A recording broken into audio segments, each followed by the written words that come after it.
Good afternoon and welcome to the Social Study. It is good to see you, and we are absolutely glad that you're here. What a beautiful day the Lord has made, and we are rejoicing and being glad in it.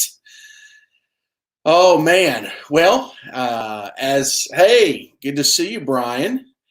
I think you and I visited just a few minutes ago, enjoyed that. But it's a good day, and if you did not get enough of me with the mint mask message from last night, I am back, baby. So we are going to have a good time today. We've got a special guest coming on today. President Trump was tentatively scheduled, but he had to bump me, and the governor said he'd be willing to do it, but he had a little something going on. He said something about a virus. And so, but I've got an awesome guest coming on with us here in a minute, and we're just going to kind of chat and talk about life and church and just whatever. So if you are new to us, we're very glad to have you here.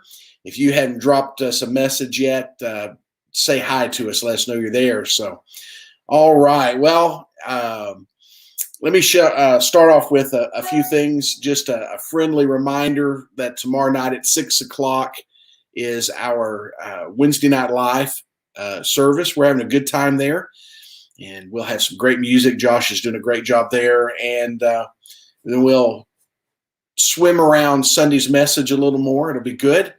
And if you're not able to make it at 6, I know that's a little early, but we're trying to keep these broadcasts parallel to our normal scheduled times.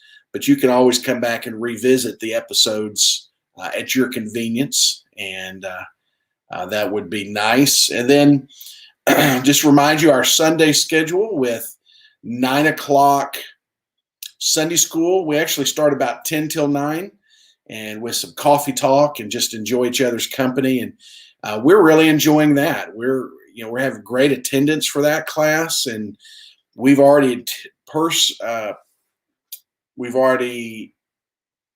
intended, to maintain that even when we're allowed to come back to campus. It's been a great investment, and we're looking forward to kind of utilizing that in a bigger way. And then our morning worship at 10 o'clock on Sunday, where it'll be the part 2 of our message, When the Lions Come for Dinner. And we opened it up this last week. We were talking about challenges of life, and we were looking at the life of Daniel, who's been faithful, and challenges come to him. The lions come for dinner, and hint, he's the dinner. And we talked about what to do, how to do it, and then this week's really going to be the pun intended meat of the message. Get it? When the lions come for dinner. Meat of the message. So that'll be good. And then this Sunday, we're offering for the first time our connection class here online. We are accessing the Zoom platform, which we are part of history. We use Zoom, and today the British Parliament met via the Zoom platform as well. So they set history today, and we are a part of that history. CODIS, welcome to you from the Great White North. And so we're going to be doing that.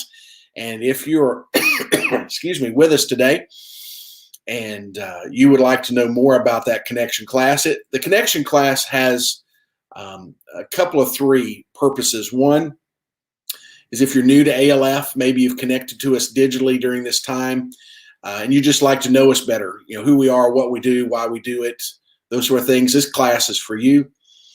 If you've been with us a while and you'd like to know more, then this class is for you. And then if you've been with us a while and you feel perhaps the Lord's leading you to take the step of formal church membership, this class is for you too. It's actually a requirement that we have for you to take that next step. So if you would like to be a part of that class at 11:30 on Sunday, there's an event on the ALF Facebook page. You can respond to us there. We're going to be sending out information on that perhaps as early as this afternoon. So that'll be a good thing. Um, let's see. Okay, so that's kind of all the news going on around here. No, Cody, I don't. Let's pray about that. Let's take that to prayer.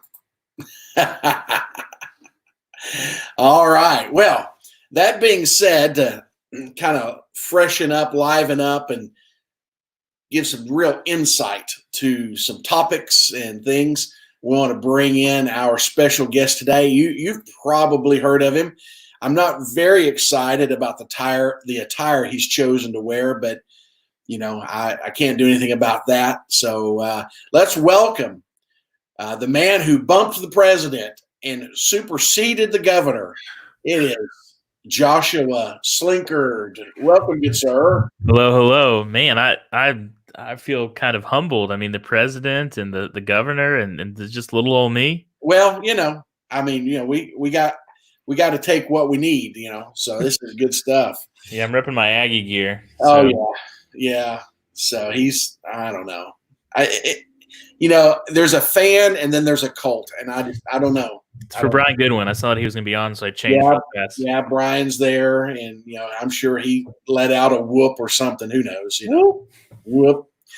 So anyway, here we are, and in the time of the virus, and lots going on, and I thought you and I, we could talk about like church and what we're seeing, what we're thinking. And we could talk about current events. We are now up to 35 confirmed cases here in Hunt County, and we have lost 2 souls, but those individuals, it is, but it isn't. They weren't actually residing here, so we're blessed in that. I mean, the loss of anyone's terrible, but so we're up to 35. So that's good. That's something to celebrate because, in proportion to our population, it's a small number. And especially as we begin to talk about moving forward and opening up things and those sort of things. So I did my mint mask last night. It wasn't my intention. It wasn't exclusively about the reopening of the state. It really was just talking about reconciling risk in life. Every day we draw breath, there's risk involved, but it kind of looked like I was doing a political ad, but I wasn't. So it's tough, like you say, in this time. I mean, everybody sees it as a political issue, or a lot of people see it as a political issue, and it's tough. As pastors, we really try to stay away from the politics of things, and it is kind of unfortunate because a lot of it really isn't political. It's just that everybody seems to make it all political. You have to be on one side or the other side. I mean, all of us are on the same team. We all want to get back to the new normal, or start to phase into the new normal as quickly as possible, while still staying safe and trying to take care of those people who are sick and all those kind of things. Like you said, trying to be responsible with it and all that. But that's not really a political issue. It shouldn't be, right? But it seems like everybody kind of makes it that way. Right. Well, unfortunately, we politicize everything these days. Some people, it's a short walk to the politics of things, but this is really so much more than that. You have people out here whose livelihoods stopped. Yeah. And the government, what the government can and will do for us is limited. And I mean, if I'm being honest, I want to limit it as much as I can. Yeah. Because the government doesn't tend to walk back when it starts taking up ground in real estate. But it's a really good point. And we saw that with like 9/11 and the Patriot Act, again, not to get all politically, but whenever this happens and we look back on it, we need to be careful about, how much we've let government get into our lives, because you don't want a nanny state. I mean, we see how that works. And human nature, it gets real comfortable taking checks. Yeah, that's true. I mean, it gets real comfortable. And so I'm really interested to see what the new normal will look like. I was talking to somebody about that, and somebody was kind of apprehensive about it. And I said, well, It is true, but it's gonna. They're like it's gonna be really weird. And I was like, it's gonna be weird until you get used to it. You know, what I always think is like Right. TSA and going to airlines. I mean, you remember the day where you used to go up right to the gate, you know, right to the plane almost to say goodbye to somebody. Now we go through all the TSA check-ins, and that was weird. And then we got used to it, and now it's something you plan for every time you go on a trip. Hey, we need enough time to get through security. So I know it's going to be weird, but it'll only be that way at first, and then we'll kind of get used to whatever the new normal is going to be. That's the whole point of the word. Eventually, it will be a normal. It's just going to be it's going to put us in a weird there for a minute until we get used to it. Yeah, for sure. And just how it's going to touch us culturally. Will it have an effect on us permanently in the way that we greet one another and, all those sorts of things? I wonder if it's going to have a regional, where America is so big, the United States are so big and so different on the coasts and rural and Northwest and South. So I wonder even if there's going to be a cultural shift, if it's going to be almost regional, like will you see the really big cities that are just packed with people? Will they change the way they interact in a more drastic way than, us who live in a more rural community or those who live in the Midwest or whatever it is? Right. Because, here in our town, it's not very often that you're just like hard pressed up on someone. Mm-hmm. And so, one of the interesting things that will be is we're all going to be very sensitive. We are now about germs, where you touch, what you touch, who touched it. But eventually, I think some of those things will begin to fade away because you just, when you think about what you're touching and what other people have touched, you can, you manage that some. But well, maybe during flu season, people will be, during that time, people will be more vigilant just in general with washing their hands. I mean, all these people have learned how to wash their hands now, so maybe we'll actually see a decline in some of those other viruses that come around every year, just with people, maybe being a little bit more cautious and vigilant anyway. So maybe I see lines, like if you're in a line at a grocery store, I think people will naturally be a little further away, hopefully, things like that, little things. Well, Dad, I can guarantee you that I will still do hugs. Now, I was teasing Josh. I don't know. I think there might be some validity to it of name tags, those stick and peel name tags for the first few, weeks we're together as a family, where people can easily communicate what their level of comfort is. Yeah. Cody, I don't think you really have to worry about anybody touching you. You just keep not taking showers and people will stay away. That's right. Yeah, that's right. So I'm just messing with you, buddy. You should have punched her, Cody. So, one of the things as we think about church, I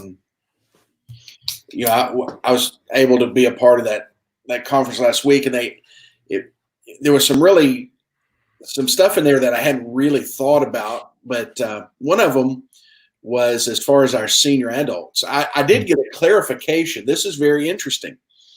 Tom Rayner says this, that senior adults and boomers aren't the same thing.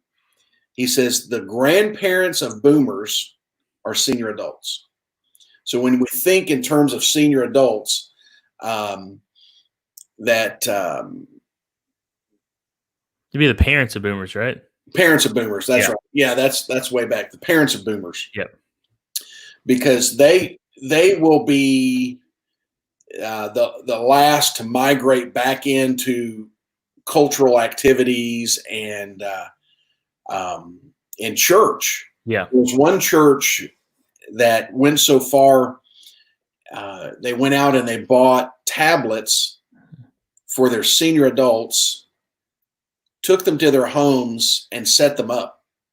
And so that was a very interesting effort. And then, they'll be kind of the last to migrate back. I think like Miss Anita, I need to find out. I don't know if Miss Anita is connected with us at all, because I don't know if she has the technology in her house, but That's a good point, because the last group that's going to be involved are also kind of generally the most technologically unlearned, as it were, because it's so new. So yeah, you've got to bridge that gap between, okay, how do we make sure our senior adults are still connected to us? That's a really good point. Yeah, so we need to, we might need to think through that. We have my dad and Buddy on here. They would Mhm. fall in that, but they're technologically acute. So Yeah, they're they're way above a lot of people. And then one of the things they talked about. Well, we'll stay in the as far as the generations. One of the things that we have to think through is how do we best prepare for having people on campus. And then, like with the kiddos, I proposed the question, do we need to have the ability to take temperatures for a season? Is that a positive addition? Would a first time family coming in go, oh, hey, man, they're very proactive, or would they go, man, that's a little weird, they're being very intrusive? You offended the senior adults, Jimmy. Did I? Yeah. Well, when you going to come to his house?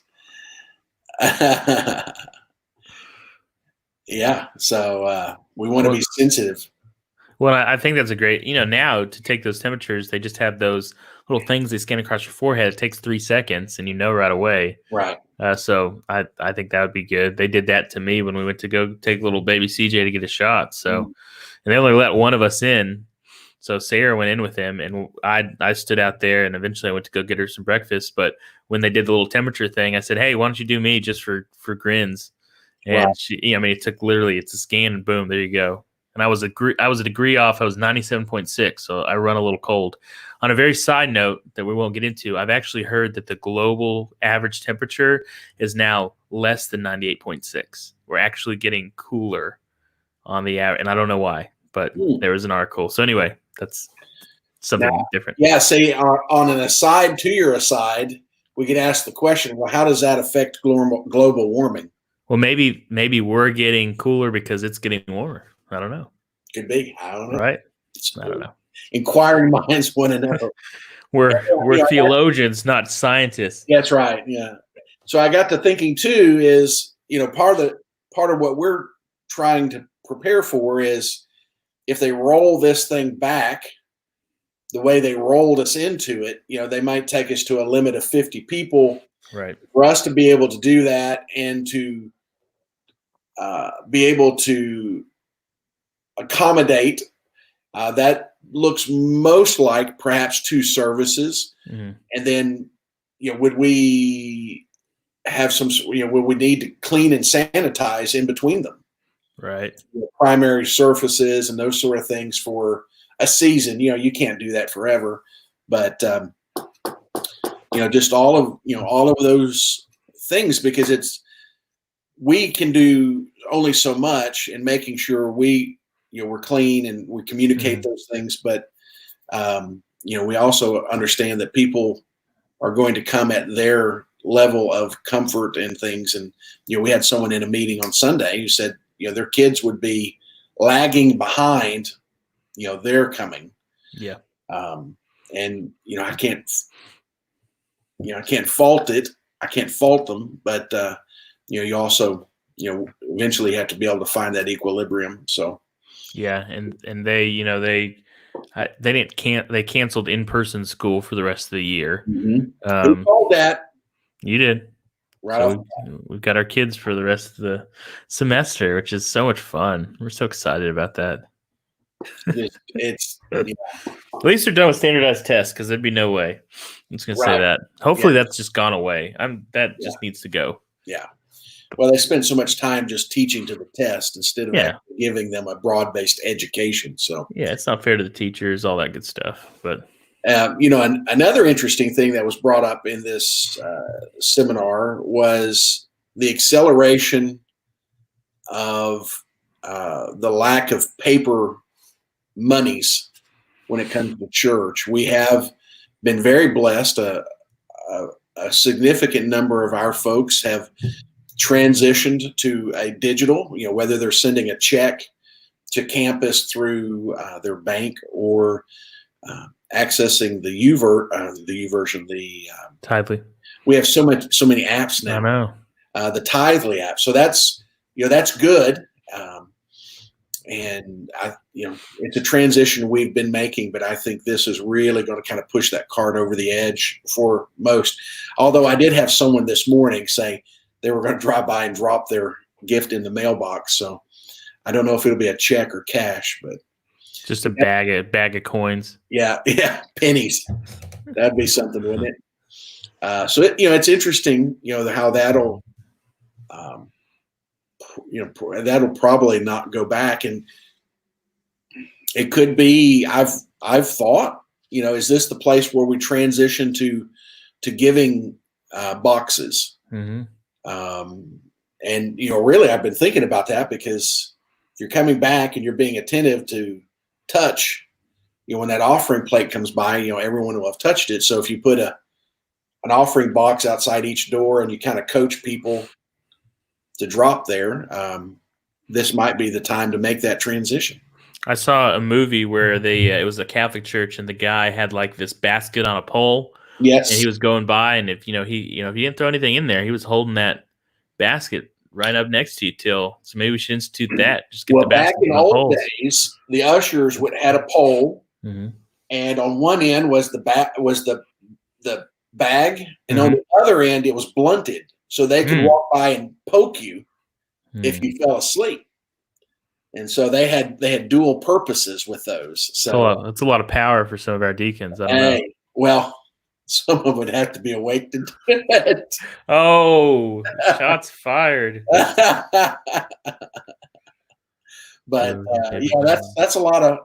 That's a lot of responsibility for sure. So if we did away with all paper and coin money, then we couldn't have those cool suitcases full of cash in the movies. Right.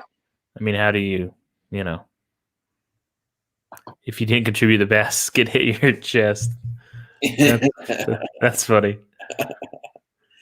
Oh, that's funny. I think you're right. There's going to be, this has kind of accelerated a lot of churches' digital presence and all those kinds of things. Wants to make homes.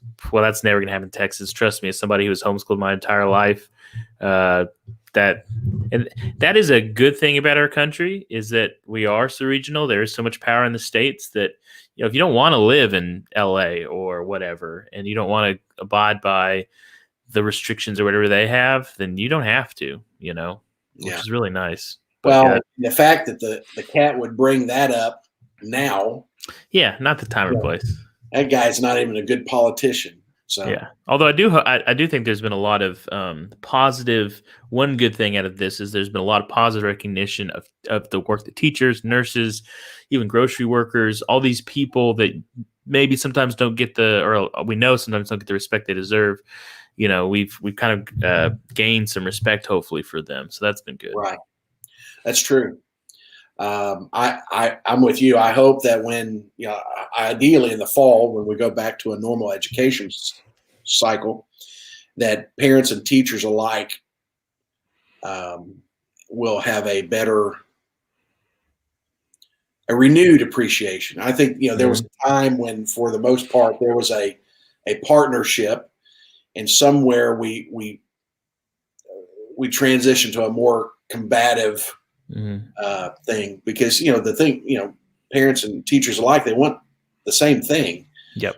And perhaps some parents will realize maybe their kid did need some fine tuning. As somebody who worked in youth development of the Boys and Girls Club for 8 years, there's some parents that could really use hopefully they're realizing, oh yeah, it is my fault, little Johnny's fault. It's not the teacher's fault that everybody has a problem with them. Right. Yeah. I mean, so hopefully that'll be better for sure. Cody wants to know when people will appreciate him. I mean, that's a real deep personal thing. See, what was the album? What was that comeback album the Eagles made? What was the title? I can't remember. Cody, maybe you could Google that. The comeback album for the Eagles. I can't remember the title of it. How many of the Eagles are still alive? Did we lose Joe Walsh? I don't know.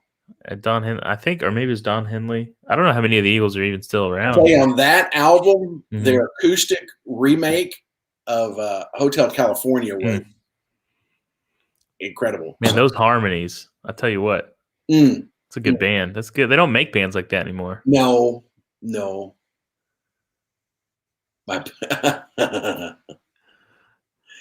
Yeah, that's what you call a stick. Guess what? Newsflash: Cody doesn't like good music. Oh, Cody, The Eagles are horrible, are terrible. I mean, they're talented. Even if you don't like their style of music, you got to admit that musically they're way up there. Now let me do this because so Cody, I was watching this something I can't remember, but it was on Garth Brooks, and I sat there and I giggled when Garth Brooks said he was retiring to stay home. And I just gave Garth Brooks all kinds of crap because I'm like, well, okay, whatever. And I'm going to say this publicly because I think it's a good thing. You know what? That cat stayed to his guns. He did what he said he was going to do. And I give him mad respect. And needless to say, it did not seem to hurt his career. But I remember Cody and I going back and forth because, Cody has been at times suspiciously too much a fan of Garth Brooks. But he just said Garth Brooks is overrated. Look at that. Man. Wow. He's just we just don't even know where he is anymore. He looks in the mirror every morning and goes, who am I? We don't even know. He's gone to Oklahoma and just lost all semblance of what it means to be a real person. It just spins in Oklahoma. So but sad, really. It is. And now Garth Brooks is the hero we all need. I mean, make up your mind, buddy. Yeah. I mean, it's down. Yeah, it's 1:30. You day drinking? You can find an AA online. It'll help you. We'll reach out, man. Yes. Oklahoma, Texas's hat. Yep. Well, it's just like this. Yeah, or something. Yeah. So, anywho, thanks, Cody, for derailing us. That's always been your spiritual gift, and appreciate that. Hey, Barbara, good to see you. Let's see. Let me open that up here. A fan club for Cody.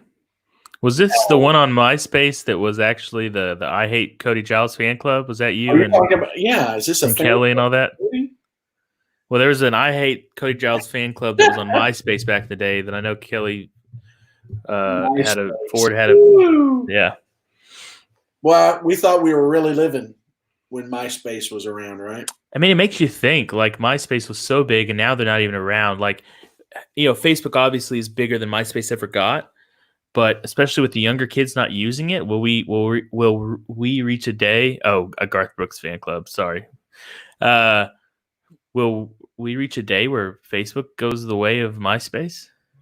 Well, Facebook has to a degree because when it originated, the demographic was younger. Yep. Now that we more seasoned, are on here. I know the younger demographic has shifted around to other platforms, and that is a great question. We need to ponder is we're on Facebook and YouTube, but do we need to be some other places where the younger demographic might be more interactive with us? You have to get a TikTok and a Snapchat. Just start posting videos. Well, isn't TikTok owned by China? Yeah. That's what I hear. That's what I hear. And I don't know if you've heard, but China gave us something. Well, and it's interesting. I mean, you got to adapt or die. All those things that Xerox was the thing, or IBM. All these companies. It's just like they've got to. Your dad just said AOL, Yahoo. I mean, these companies they've got to adapt, or they're going to be replaced by something else. Eventually, that's just kind of how it goes. Yeah, I giggle every time I send my dad an email because. Oh, is he still at the AOL? AOL, yeah, he still does AOL. Oh my gosh! So, but it's interesting is that for us as ALF, when watching this conference, it was, what was it, 7 things the church needs to prepare for post-virus. It was twofold. One, there were some things there that we hadn't thought about or discussed, but the flip side was it was very reassuring about the things that we have done that put us in a really good place for something like this. And we've stepped up our game. This platform right here, this has changed our dynamic tremendously. But if you're not planning for the future, then you're in trouble. You really are. And well, you're either moving. There is no neutral. You're either moving forward or you're going backward. I mean, that's just the only way. Yeah, there's no static. So, one of the things that's going to be interesting to see is becoming comfortable and accustomed to home worship. Mm-hmm. I'm curious to see, will there be those that can't make or won't make the transmission back to in-person corporate worship? Convenience is a thing, but I will say this, and Josh, I'd love to hear your thoughts on it. You and I are here on campus on Sundays, and the worship team is awesome. You guys always do a great job. The AV team is here, and they're killing it, and the music's great.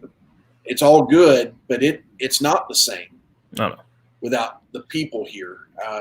It is very difficult on the worship team because you feed off. I mean, because we're all worshiping together. It's not a concert where we're performing for people. We're all worshiping together, and so we feed off people, and there's the energy behind it, and it's something we're doing as a corporate church. So unfortunately it's difficult for us. It kind of feels like a practice because nobody's there. So trying to not fake it, but trying to be authentic.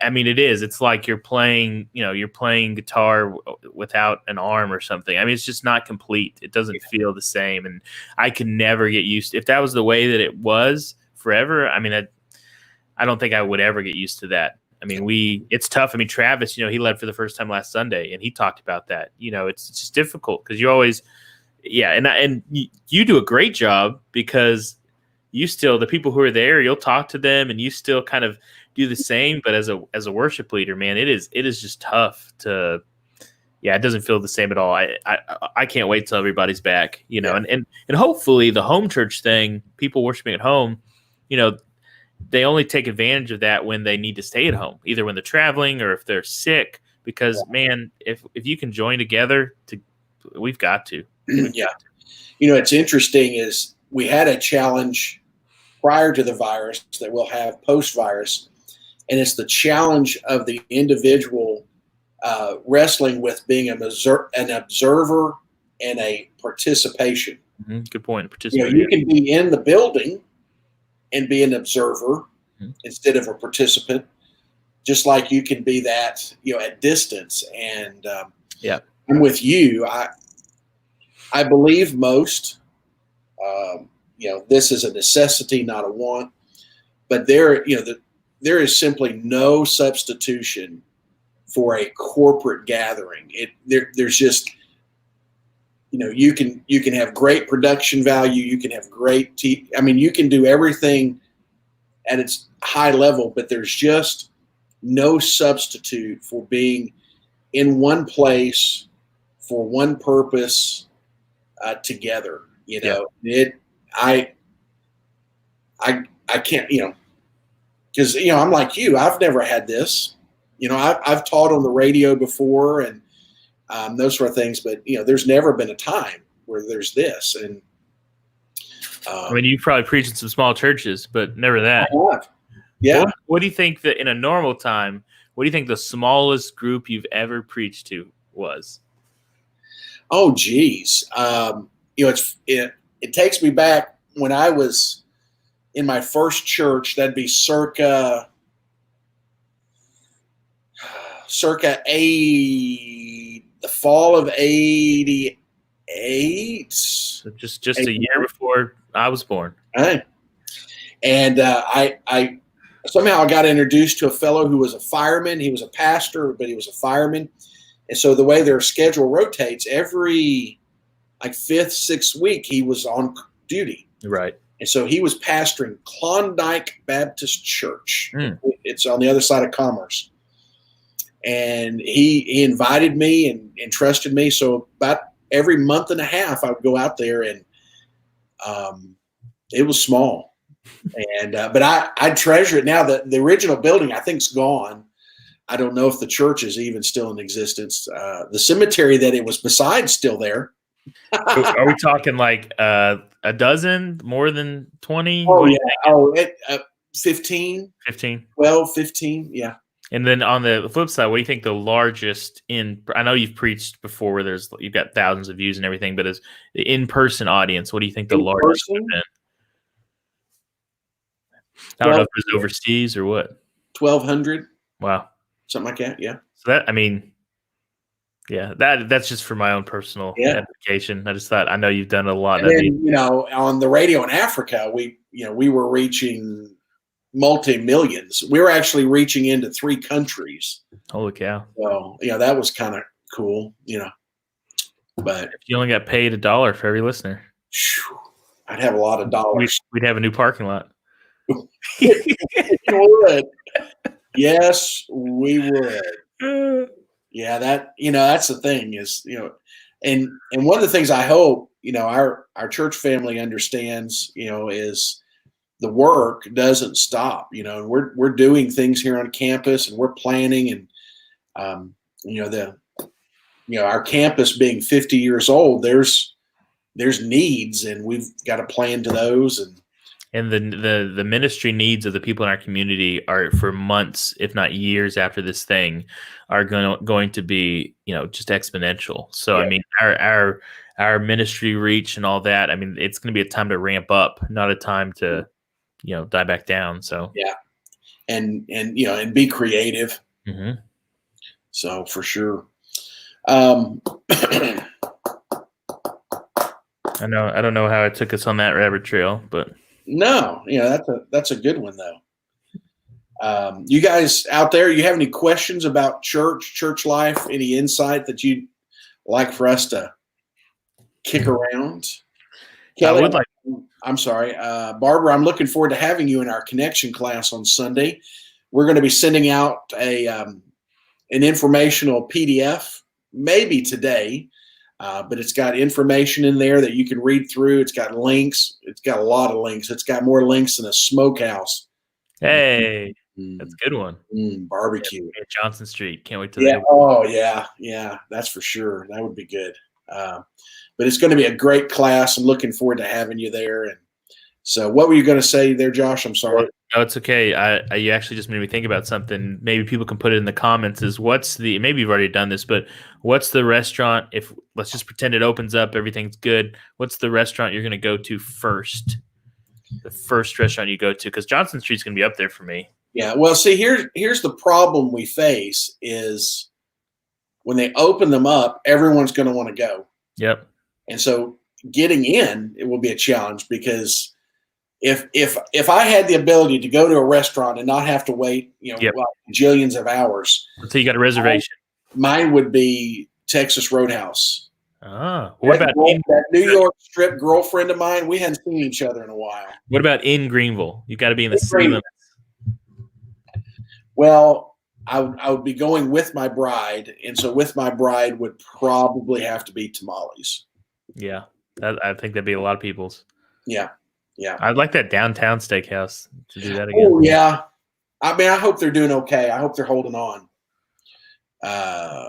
because that was really good. Boy, just how about that for terrible timing? Yeah, I know. You hardly get your doors open and this thing sweeps through. Ash and Rose is good. El Phoenix, I'd do that with you there, Brian. Man, chips and salsa. Buddy, we're talking about restaurants, and Buddy takes us back deep. Yeah, buddy, we're trying to be shallow here, man. Yeah, come on, man. Let's get back to some substance. What's true is that Jimmy, it's beginning to be 2:00, and Jimmy and I haven't eaten yet, so we're really just hungry. So yeah, we are going to be going out. See Cody's, Barbara. yep. Hey, Barbara, maybe you come and have dinner with my bride tonight. That'd be all right. We'd get to know each other over tacos. Cody says, I thought you were banned from those. Yeah, we got a notification that you're not allowed anymore at any Starbucks location in the continental United States. So something. I heard. I mean, I went by, but I think they heard you were coming to town. That's why they took up all the chairs. Yeah, inside and out. Apparently, there was some kind of incident, including just like I don't know, like coffee being thrown at people or something. I don't know. I remember back when Starbucks was new and they had those 2 leather chairs over in the corner. Yep. And you couldn't walk in there without finding Cody Giles holding court. Up. Oh, I know it. I mean, just posted up. They should have given him the leather chairs when they threw him out. Probably left of them. They were wore out, boy. That one had a big old sag in the bottom. Just wore out. That's like you going through those office chairs. Yeah. And I think this one might actually have a little bit of a lean in it already. I don't know. We need to, you know how they have like suit tailors? We need a chair tailor for you. That'd be awesome. Show how you sit and they just ergonomically like create fashion. That would be good because see, like right now I'm seated at, I'm at about 11 o'clock. You know, so I have my arm on one arm and then my other arm's on my desk. So so he says that's how Gary and Susan ended up at ALF. That's actually true. That is true. They kept running him at Starbucks and they talked to him. They're looking for a church home. And that's actually probably, and the only, one of the reasons that I'm here, if not the main reason, is because they wound up here. So, even though we give Cody a lot of crap, probably the only reason I'm here is because he was posted up at Starbucks. So it's crazy how God can work through sin, through other people's sin. Even he can make good things out of it. So yeah, something good came out of it. Yeah, all kidding aside, Cody did create a lot of connections, conversations, and that would be an interesting thought of how many people that Cody was able to connect with over the years that at least came by and gave the ALF a visit. I think back to the Jared Buck. There was about 5 people that came with Jared, and unfortunately, currently he's the only one that's remained. But you got to think about Ronnie too. I mean, how many people have come to church because Ronnie? I mean, it's kind of that 80-20 rule. I bet the people get invited. I bet it's 20% or whatever the percentage of the people that do most of the inviting. Now, there's some of them that we might not want to invite because they give the church a bad name. Cody's the glue. Well, now you're gone, man. You got to come back and glue us back together. Glue the pieces back. I mean, all I ever hear is I want to find a church like ALF. Well, there's one just like it. You could start ALF North in Oklahoma. Ooh. Yeah. I don't know. There'd be a version of Jimmy that wears a cowboy hat and a version of me that wears Oklahoma gear. Well, that was something that they did talk about was that churches can partner with, struggling churches or churches that may falter. Mm-hmm. Hey, we've got some people saying how they got invited. That'd be cool. Let us know how you wound up at ALF. Yeah. What was your initial connection to the little ALF? Now, for me, I was, I've known people in the church forever, but I was actually friends with the pastor in 2005. And he moved back to, I believe it was Kentucky. That's where he was originally from. He'd come here for seminary. And so I remember when he was moving back there, he asked if I'd have any interest in maybe doing pulpit supply. So that was one of my initial connections. And then also I'd been here with the mission agency I was serving with. So that was my initial connection.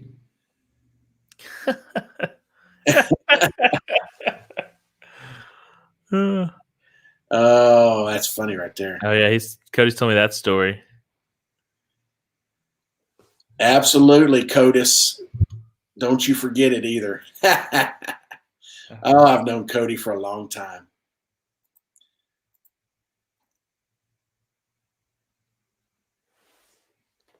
I walked over. Hey, can I visit where you preach?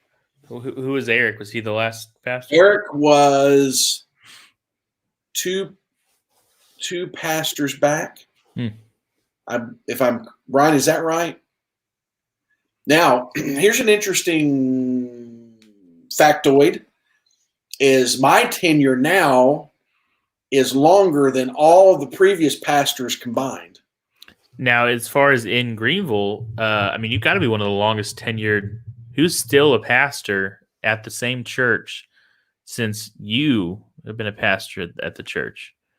Because I mean, I obviously you know more than me, but I can't think of anyone off the top of my head. I mean, I know there's pastors that are still around that were pastors when you were here, but you know they've changed churches or moved on or retired. I've been ministering in Greenville since 1987. Ministering in Greenville in 1987, or the senior pastor at the same church since 2005. Well, the last one I know was Brother Roger out at Vansicle. And he's retiring or whatever. He's soon to retire. Yeah. Soon. Real soon, actually, if he didn't already cross that threshold. Cody said Paul Blue, was he senior pastor back then at Family Fellowship? I'm trying to think. I can't remember when Paul transitioned into the senior pastor role.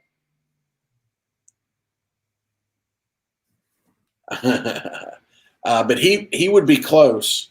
Yeah.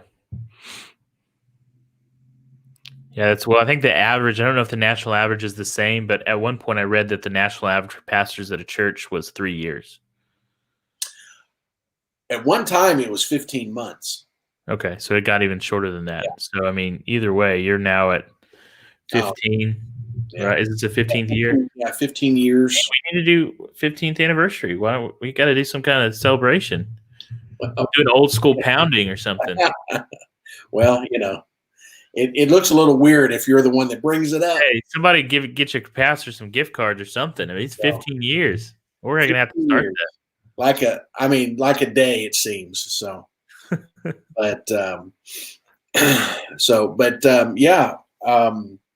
it's just going to be interesting. I mentioned even before the virus took hold that it seemed like our community, the church community, was kind of being shuffled a little bit. You know, we'd seen some churches, dwindling. We'd had the damage at our sister church down at Highland Terrace and some of the others. And now with this, I think there's going to be a continued shuffling a little bit. One is just calling churches to be more in tune with where we are culturally and technologically. Right. But I think also, unfortunately, this could be the closing of some churches. Yeah, that's unfortunate. But like you're saying, I mean, a lot of churches are 5 years plus behind the technological curve, and hopefully this starts to kind of get people back ramped up because, the message doesn't change, but how we deliver the message changes all the time, and we've got to be on the forefront as much as we can. Absolutely, and the part of the challenge too is if your church hasn't been able to connect with multi generations, and if your church happens to be predominantly senior adults, you've got some real compounding interest when it comes to what the future could be with that congregation makeup. And I'm going to get on a soapbox for 30 seconds real fast. At most millennials, of which I am one, are in their 30s now. Okay? There's some millennials that are approaching 40. So there's a lot you can rag on millennials, but millennials are not the ones on spring break at beaches. Okay? That's the next generation. So we've been ragging on my generation for a long time now, but now we're getting to the point where we're 30 plus, and we're parents, and we're at home too. So So what I can't think off the top of my head. What's the generation behind you? I think it's like Gen Z or something. Gen Z? Okay. But yeah, it's not us. So we do all kinds of dumb stuff. Don't get me wrong. My generation is still full of people that took forever to grow up or didn't get married till whatever. I mean, I'm not saying we're the greatest generation or anything. I'm just saying we're not the ones on spring break in Florida. Okay. All right, I'm off the soapbox. Cody, to your question, I know that Peniel Baptist Church has closed their doors. They've been struggling for quite a while. But I haven't heard of any others yet. There's one church that I could easily see transitioning from who they were to being the campus being owned and operated by a different church. There's one in town I'm thinking of that I think I could easily see that happening. But this is going to be a tough deal. And one of the things I'm very thankful for is here at ALF, our only indebtedness is our payment for our property. And, that's fortunate, that we're not loaded down with debt because, our offerings have been affected. We're not in peril, but, it's nice that we don't have that added weight to the fellowship and to the needs. So we've got 4 different names: Gen Z, Gen Tech, Gen X, or post millennials. So maybe they don't have a good catchy name. I mean, millennial is a catchy name, right? Boomer, greatest generation, those are all catchy, but I don't like any of these. Gen X is between boomers and millennials. And they don't even answer to "Hey you." Yeah, seriously. We need a better name. And who comes up with these anyway? Like, who's the one person that gets to? I don't think it is because I hear a million different things. So, right. So I don't know. So it's going to be interesting. It really is. And I think on that point, there might not be a large number of churches that close right now, but as the long term effects, if they continue financially and all that, membership, all that, then we might see several churches shutter their doors pretty, eventually. Yeah. Through this. And it's tough. I mean, it's tough out there, but I still think it comes down to the undebatable importance of the body of Christ being the connectors to our community. Yeah. One of the upsides to the time of the virus is it has never been easier to invite someone to come to church with you. Yep. One of the things we're almost all of us are afraid of rejection. And so now, you can invite someone to church, and if they don't accept, well, you don't have to see them face to face. But I do know that we are seeing, in my mind, what I'm seeing is we're able to fish tanks that the truck won't get to. Mm-hmm. Because when you have an individual who invites an individual, well, there's not any way I could connect. And I'm not going to pick on Barbara, but I'll pick on Barbara. Barbara was invited by Megan. Well, the odds of Barbara and I connecting were difficult. And so now you've got Megan and she invites Barbara. Well, now, if Barbara were to invite her, friends, now we're 3 degrees separated. And that's exciting because you don't know who's there. And what I hope in my mind, is we're building bridges into people's lives, like through this and digital church and other things, that when we're able to come back together, they'll walk into church life. Yeah. And come and one of the neat things about when we're able to come back to campus is everyone has been gone. Yeah. So this is the perfect time to come to church because everybody's going to feel a little weird because no one's been here. Yep. And so that's kind of exciting. Time to claim your seats. Yeah. Hey, we may see a whole shuffle. Who knows? Yeah. Cycle around, man. So that's going to be because we were talking about this in the meeting the other day.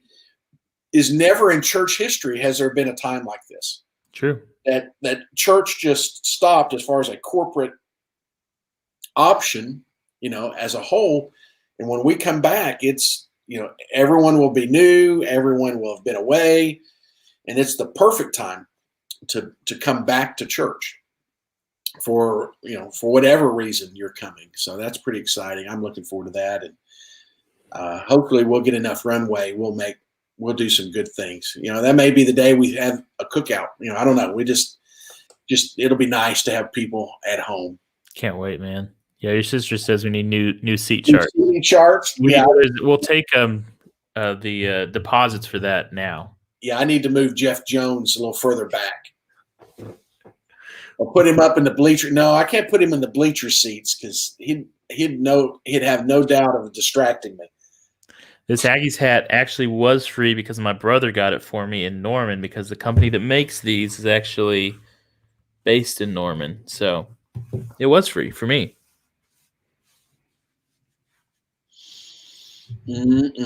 So it's interesting days, and I want you to know that we're prayerfully considering where we go from here, and like I said earlier, the value of the church at large has never been more important.